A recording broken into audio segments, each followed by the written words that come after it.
Greetings, all you very rare individuals. Welcome to another Afro-Scot podcast.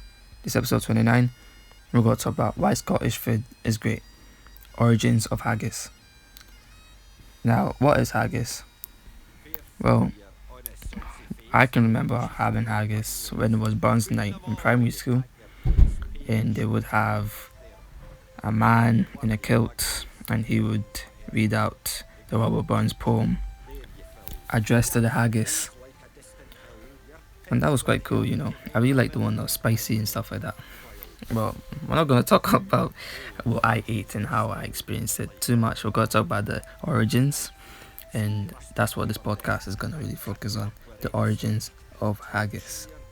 So what is Haggis? Well, Haggis is basically a mix of sheep innards, spices and oatmeal, all wrapped up in a sheep's stomach. And it was considered a poor man's food back in the days. And some people believe that it's Roman or Scandinavian or French or English. People believe that it comes from all those sort of places, but I believe honestly that it's actually a Scottish dish and is really well connected with Scotland because of Robert Burns. He did a poem called An Address to the Haggis, which of course became the staple anytime haggis is eaten at Burns Night, which was actually a night to commemorate the death and life of Robert Burns, who was a great Scottish hero in poetry. Now, when people see haggis, their stomach turns, they get disgusted. What even is this? Some people will say. Some people go, eh, which is what you usually say in Scotland when you see something disgusting. But actually, it's very similar to not judging the book by its cover. Because once you actually eat haggis, you realise that it's really, really nice. Especially if it has some spices in there. Because without spices, of course, like most things, it would have no taste. The great thing about eating haggis and, having it with different things like neeps and tatties. And we did a jollof rice one over at Uzor.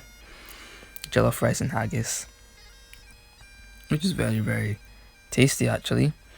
I think because the haggis just blends really well with the spicy taste of the jollof rice. I'm not sure why, but it just works. Which also goes to what we were saying again, by diversity leads to creativity. By just mixing two things, we came up with a completely new, interesting idea. But if we were to go back to the history and origins of haggis, some people say that the word haggis derives from the French term hacher, which means to mangle or chop up. And some say that it's from Scandinavia, which was way before Scotland was even a nation. And I actually realised that with quite a lot of foods too. The origins is never really just the origins, if you understand what I'm saying. It's actually bigger than that. It's actually a mixture of different places around the world that came together to create this one dish. Because haggis was obviously, like I said, a poor man's food.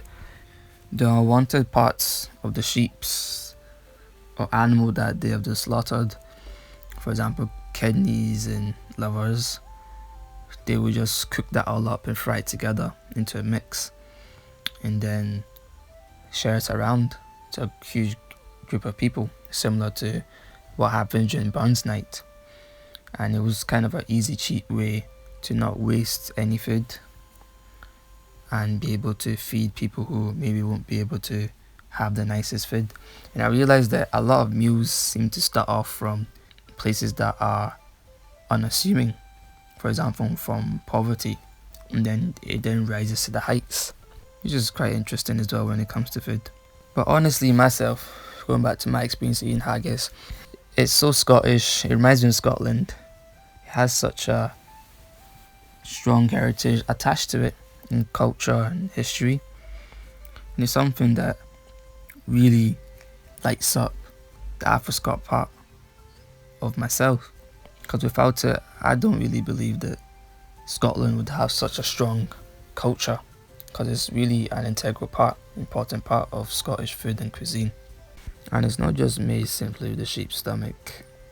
You can also have it on its own with neeps and tatties. Sometimes they pour whiskey gravy on it. Sometimes they eat it as vegetarian haggis, where instead of using the meat you use grains and beans.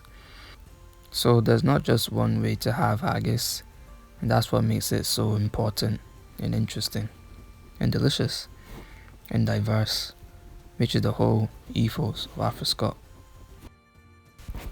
Because as an African, understanding how important haggis is to the culture, it makes me develop and strengthen as an Afro-Scot.